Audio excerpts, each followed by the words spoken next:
Bismillahirrahmanirrahim. Assalamualaikum warahmatullahi wabarakatuh dan salam sejahtera.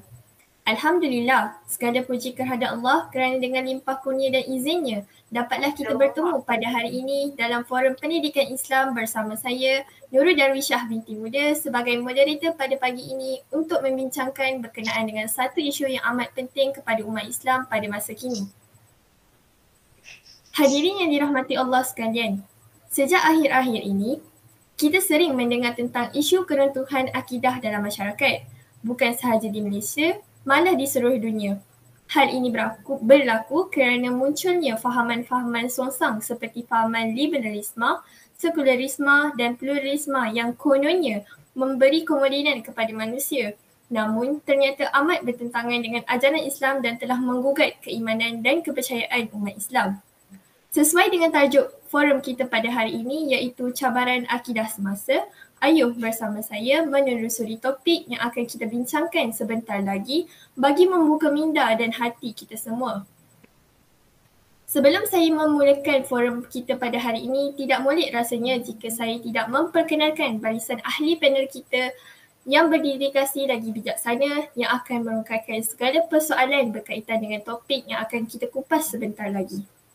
Tanpa membuang masa, saya perkenalkan ahli panel kita yang pertama iaitu saudari Nur Azira binti Samsuri. Selamat datang saudari, apa khabar? Alhamdulillah, terima kasih. Khabar baik saudari? Baiklah, seterusnya saya perkenalkan ahli panel kita yang kedua iaitu saudari Nur Izzati Hani binti Azmi.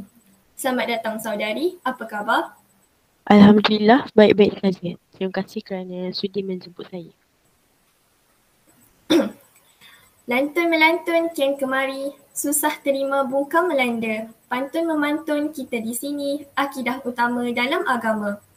Usai salam perkenalan dengan semua ahli panel, kembali kita kepada topik berkaitan cabaran akidah semasa iaitu fahaman liberalisme dan pluralisme. Sidang hadirin yang dikasihi Allah sekalian, apakah sebenarnya yang dikatakan sebagai fahaman liberalisme? Bagi menjawab persoalan ini, izinkan saya menjemput ahli panel kita yang pertama bagi memberikan penjelasan dengan lebih lanjut tentang fahaman liberalisme. Saudari Nur Azira, silakan. Terima kasih kepada saudari moderator kita iaitu Nurul Darwisyah binti Muda. Assalamualaikum warahmatullahi wabarakatuh dan salam sejahtera kepada sidang hadirin yang dihormati sekalian. Masyarakat umum mengetahui bahawa fahaman liberalisme ini adalah bentuk fahaman sekularisme iaitu satu fahaman yang memisahkan aspek agama dan membolehkan sesuatu amalan bebas daripada ketentuan agama. Selain itu, takrif fahaman liberalisme yang saya petik daripada sumber Wikipedia ialah falsafah yang meletakkan kebebasan individu sebagai nilai politik tertinggi. Individu yang menerima fahaman ini dikenali sebagai seorang yang liberal. Perkataan liberalisme adalah berasal daripada bahasa Inggeris yang bermaksud kebebasan. Ianya merujuk kepada perkataan liberty dalam bahasa Inggeris dan perkataan liber dalam bahasa Perancis yang membawa maksud bebas.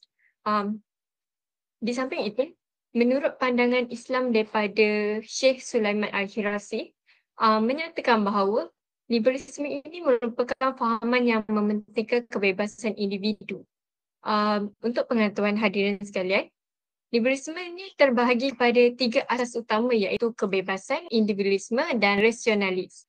Antara kebebasan adalah masyarakat yang bebas segala perkara yang ingin mereka lakukan. Pemerintah serta pihak kerajaan tidak mempunyai hak kuasa untuk menegar. Ini kerana perbuatan mereka ini tercipta sendiri dan tidak terikat dengan mana-mana peraturan agama. Situasi yang kita hadapi ini pada masa kini adalah di mana umat Islam meletakkan perkara berkaitan agama dan akidah ini ditentukan oleh hak individu atas nama hak asasi manusia. Tidak pula mengikut syariat yang ditetapkan. Misalnya di Malaysia, pasangan yang melakukan maksiat dan berjaya ditangkap oleh Jabatan Kemajuan Islam Malaysia iaitu JAKIM mempertikaikan hukuman halwat atas alasan hak peribadi mereka yang perlu dihormati. Tambahan pula, Negara Malaysia yang sedang menghadapi krisis kesihatan dan ekonomi akibat daripada COVID-19 sedikit sebanyak menjejaskan pegangan umat Islam di negara kita. Akibat daripada cabaran bagi meneruskan kelangsungan hidup mereka, ada yang sanggup melakukan kerja-kerja yang melanggar syariat seperti berjudi, merompak dan sebagainya. Hal ini demikian kerana mereka perlu meneruskan kelangsungan hidup mereka, terutamanya individu yang mempunyai banyak tanggungan keluarga. Seterusnya, asas individualisme adalah kemerdekaan diri yang merupakan fahaman baru dalam kepercayaan liberalisme. Aspek ini mengandungi dua pengertian, iaitu sikap keakuan dan cinta terhadap diri sendiri. Pemahaman ini menguasai pemikiran orang Eropah semenjak zaman Renaissance lagi. Cinta terhadap diri sendiri pula adalah dimaksudkan dengan kemerdekaan diri, dan ini adalah fahaman baru dalam anutan liberalisme yang dipanggil sebagai pragmatisme. Oleh itu, pada tahun 2014, Jawatan Fatwa bagi Negeri Selangor telah menganggap mereka, iaitu golongan yang berpegang pada fahaman liberalisme, dianggap sesat dan penyeleweng agama Islam. Asas yang terakhir sekali adalah asas rasionalis yang mengutamakan dan mendewakan penggunaan akal fikiran semata-mata untuk mencapai satu matlamat tanpa memerlukan aspek lain. Misalnya penggunaan media sosial merupakan satu medium penyebaran fahaman liberalisme terus berkembang di Malaysia. Hal ini kerana media sosial ni adalah jaringan sosial yang memudahkan manusia berinteraksi antara satu sama lain tanpa sepadan.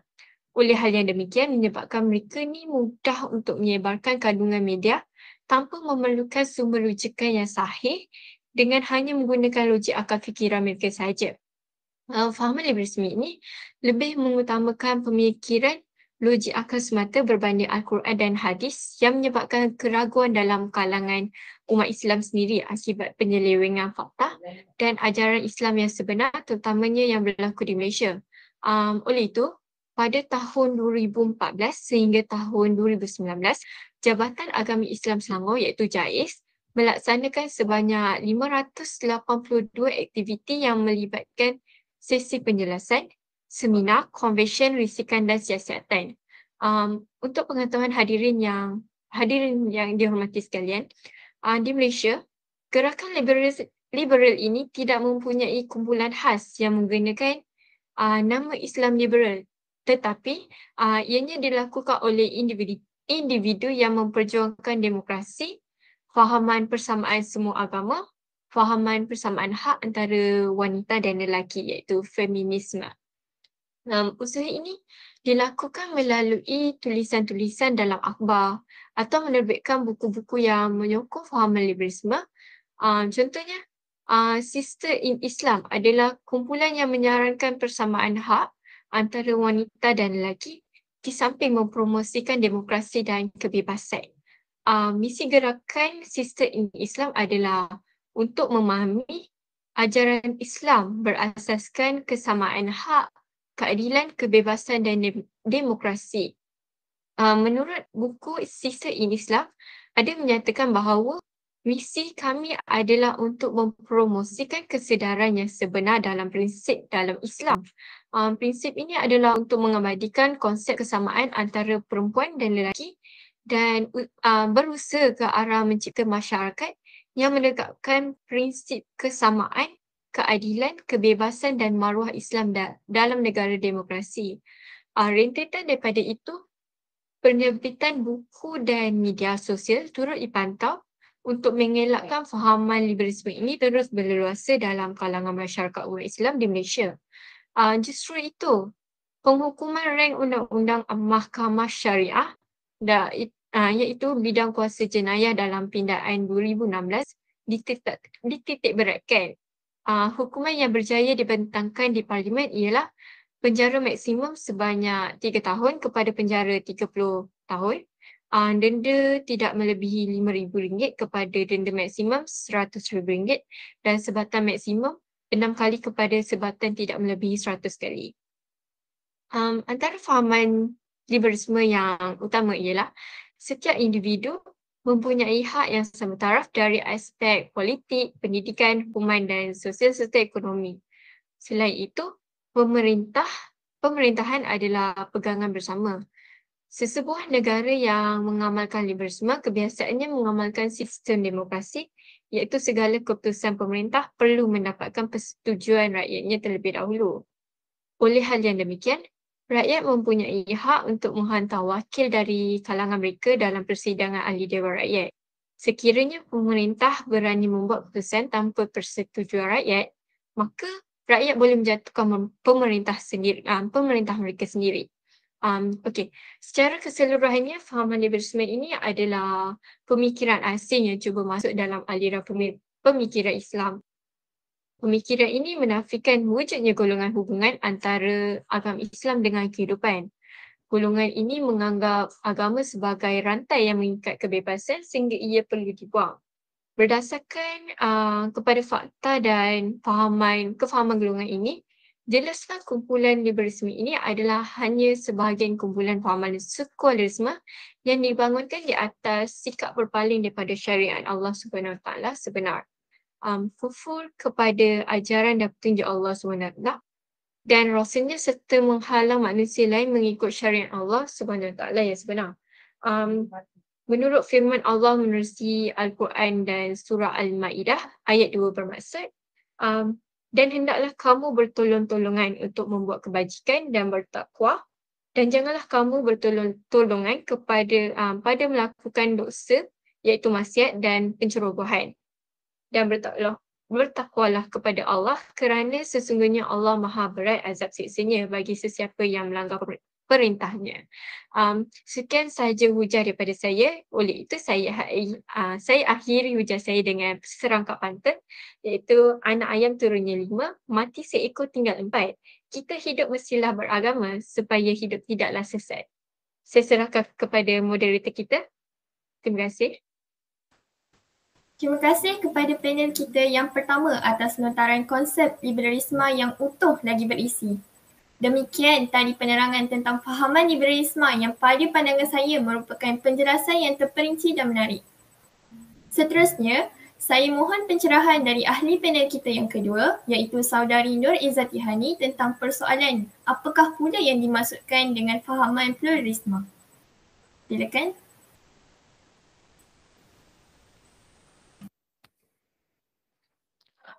Terima kasih kepada saudari moderator. Assalamualaikum warahmatullahi wabarakatuh. Sidang hadirin sekalian. Jadi kita akan teruskan perbincangan kita pada hari ini dengan maksud pluralisme. Jadi pluralisme ini berasal dari istilah bahasa Inggeris iaitu plural yang merujuk kepada kewujudan lebih dari satu entiti. Atau dalam konteks falsafah Greek, lawan bagi pluralisme ialah monisme dan kedua istilah ini merujuk kepada falsafah metafizik iaitu perdebatan antara dua aliran pemikiran tentang usul kewujudan alam. Jadi dalam konteks agama, pluralisme adalah menjadi fokus perbincangan kita pada hari ini iaitu pluralisme dari segi konteks agama merupakan fahaman yang menganggap semua agama adalah sama dan menuju Tuhan yang satu. Jadi selain itu, pluralisme juga menganggap setiap agama merupakan agama yang benar. Namun hakikatnya hanya agama Islam sahaja yang benar dan Allah sahaja Tuhan yang berhak disembah. Jadi seterusnya, pluralisme dalam aspek hubungan etnik pula adalah perbahasan berkaitan kepelbagaian dalam masyarakat. Pluralisme ialah keadaan masyarakat yang berbilang bangsa ataupun kemajmukan masyarakat, polisi dan dasar berkaitan etnik. Jadi fahaman pluralisme ini juga lebih menimbulkan banyak persoalan kenegaraan di dunia dan sering mengundang pelbagai masalah. Jadi di sini saya mengambil satu contoh iaitu contoh isu semasa yang berkaitan dengan fahaman pluralisme di Malaysia dan heboh juga diperkatakan di seluruh masyarakat iaitu kewujudan program I Want to Touch Dog, iaitu telah menimbulkan salah faham dalam kalangan masyarakat kita sendiri kerana program ini dia telah bercanggah dengan apa yang telah kita belajar dalam Islam selama ni. Jadi saya masuk pula kepada ciri-ciri pluralisme. Ciri-ciri pluralisme yang mempunyai penolakan terhadap autoriti atau kebenaran keagamaan, iaitu longgar dalam perbahasan mengenai hakikat kebenaran sesuatu agama. Misalnya agama Islam sering disamakan dengan agama Buddha, dan selain itu pluralisme ini juga akan menimbulkan kekeliruan dengan menggunakan moto yang kelihatan baik dan muluk seperti one God, different ways, yang bermaksud satu Tuhan tetapi pelbagai cara. Ataupun mereka menggunakan analogi air iaitu bahan di mana mengambil bentuk yang berbeza untuk fungsi yang berbeza. Itulah ciri-ciri yang pertama. Jadi kita pergi pada ciri-ciri yang kedua, iaitu fahaman pluralisme agama merupakan suatu serangan mental dan penjajahan pemikiran yang berbahaya terhadap Islam serta penganutnya sendiri. Ia dilakukan secara halus untuk mengeluarkan pemikiran umat Islam antara kita semua atas nama rasional, toleransi dan perpaduan.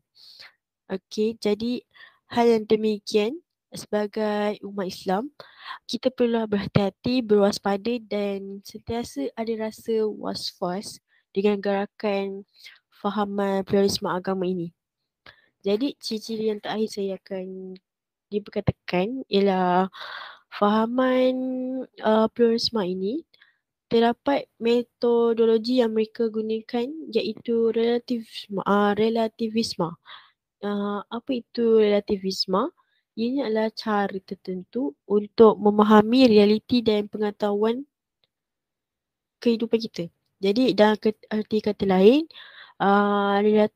relativisme ni dia percaya bahawa pengetahuan tidak mempunyai kesahihan mutlak ataupun disebut sebagai universal.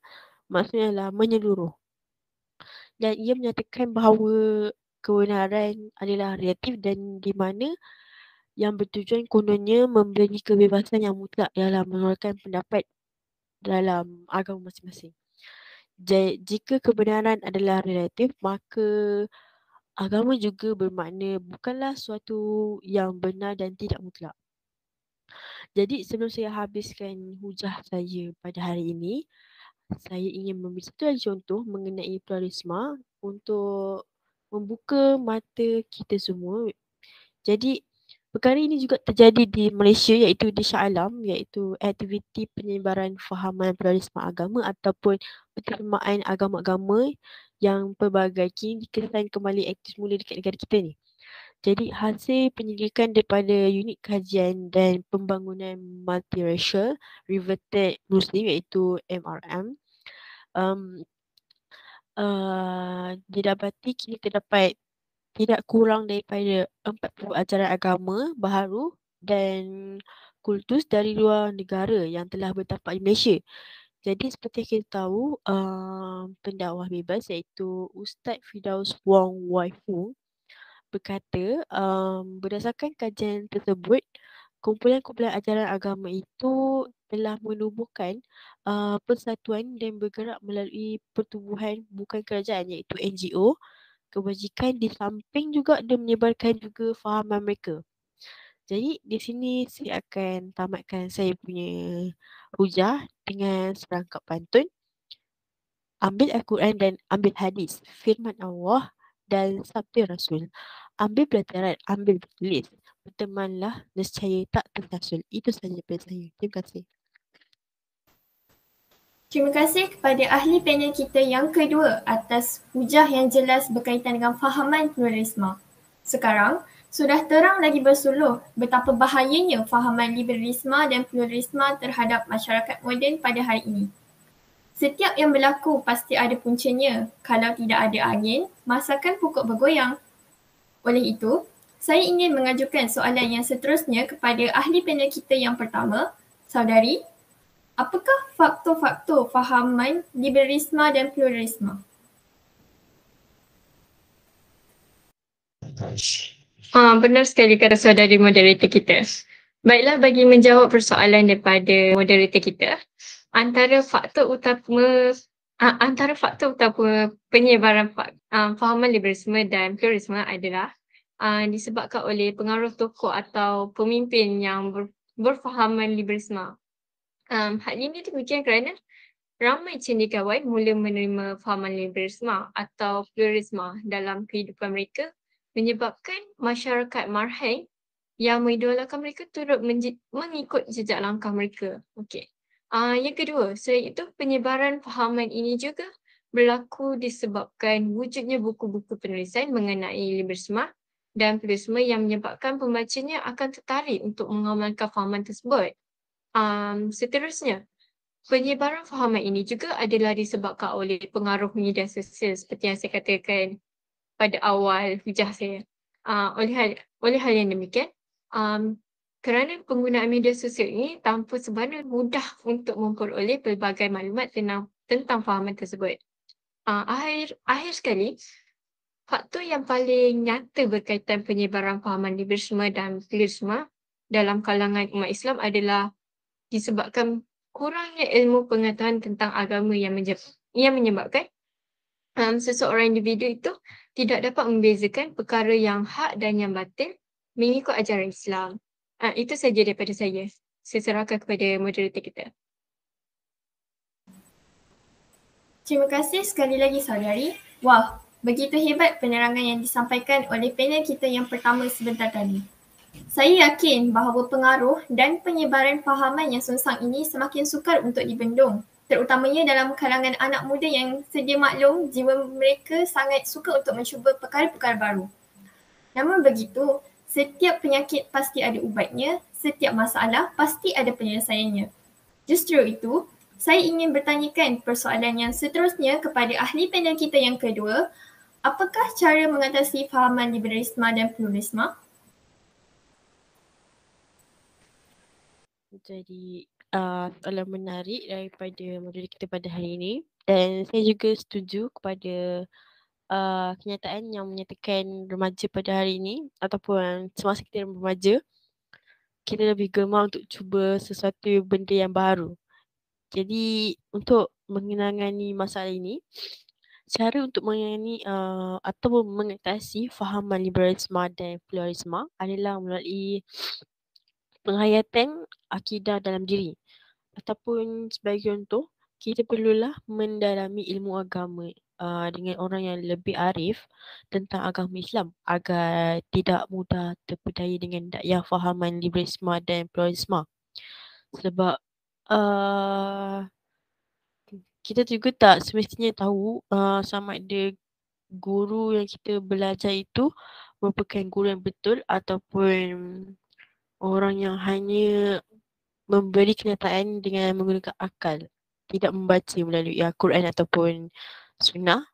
Jadi jika kita mempunyai guru ataupun seorang yang arif untuk menerangkan tentang agama sendiri, kita tidak akan terpesong dan kita akan terpelihara daripada fahaman liberalisme dan pluralisme ini. Jadi seterusnya pihak juga pihak wajib juga seperti Jabatan Agama Islam, mereka seharusnya sentiasa melaksanakan pemantauan media sosial dan penerbitan buku berkenaan dengan fahaman songsang bagi mencegah daripada tersebar kepada masyarakat di Malaysia, terutamanya orang Islam, lebih-lebih lagi kepada remaja sendiri. Malah orang tua juga boleh terlibat sekali dalam hal ini. Jadi masalah itu akan jadi lebih besar dan menyusahkan semua pihak, lebih-lebih lagi keluarga sendiri. Jadi seterusnya cara untuk menangani ini adalah pemerintah juga perlulah mengenakan tindakan terhadap individu yang mengamalkan fahaman liberalisme dan pluralisme serta menyebarkannya secara lantang dan terang-terangan. Jadi misalnya mengenakan denda ataupun penjara dengan tujuan untuk memberi pengajaran kepada seluruh masyarakat kita pada hari ini. Sekian itu sahaja daripada saya. Terima kasih. Begitu mantap pendapat yang diutarakan oleh panel kita sebentar tadi. Terima kasih kepada kedua-dua ahli panel kita atas hujah dan pandangan tentang cabaran akidah semasa. Baiklah, seterusnya kita akan teruskan majlis forum pada pagi ini dengan sesi soal jawab daripada para hadirin. Untuk hadirin yang ingin bertanya, boleh kemukakan persoalan di ruangan komen. Okey, soalan yang pertama, saya rasa fahaman liberalisme di Malaysia kurang pengaruhnya jika dibandingkan di negara-negara lain. Bolehkah ahli panel huraikan apakah lagi contoh-contoh yang berkaitan dengan fahaman liberalisme yang ada di Malaysia? Saya ulang soalan. Saya rasa fahaman liberalisme di Malaysia kurang pengaruhnya jika dibandingkan di negara-negara lain. Bolehkah ahli panel huraikan apakah lagi contoh-contoh yang berkaitan dengan fahaman liberalisme yang ada di Malaysia? Soalan ini daripada saudari Adriana.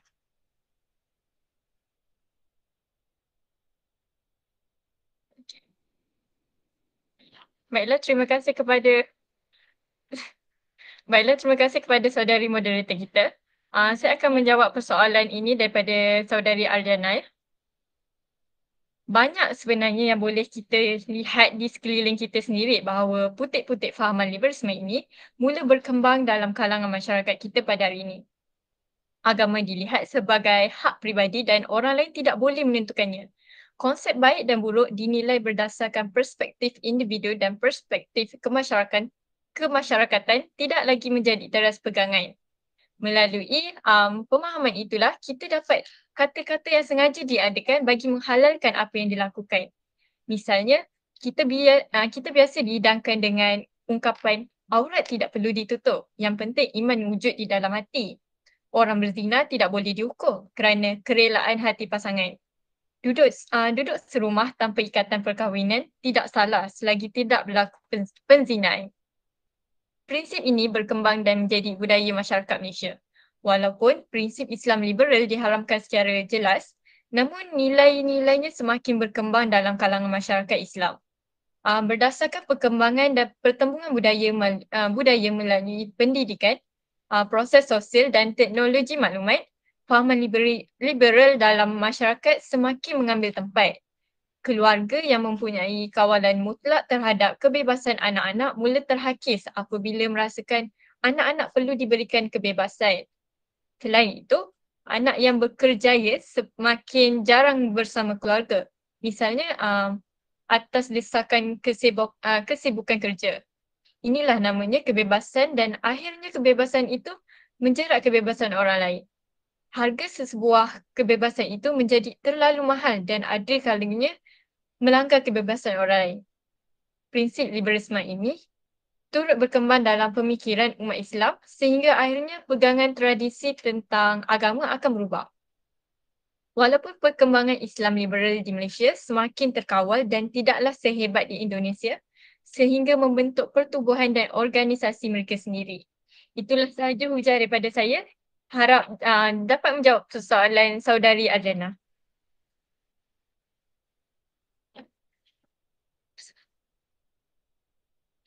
Terima kasih ahli panel kita yang pertama. Seterusnya kita teruskan dengan soalan yang kedua daripada saudari Juwita Aisyah. Soalan berbunyi, kini ramai yang dikatakan menganut pluralisme agama. Apakah kedudukan akidah mereka ini? Mereka masih Islam ataupun bagaimana? Saya ulang soalan. Kini ramai yang dikatakan menganut pluralisme agama. Apakah kedudukan akidah mereka ini? Mereka masih Islam ataupun bagaimana?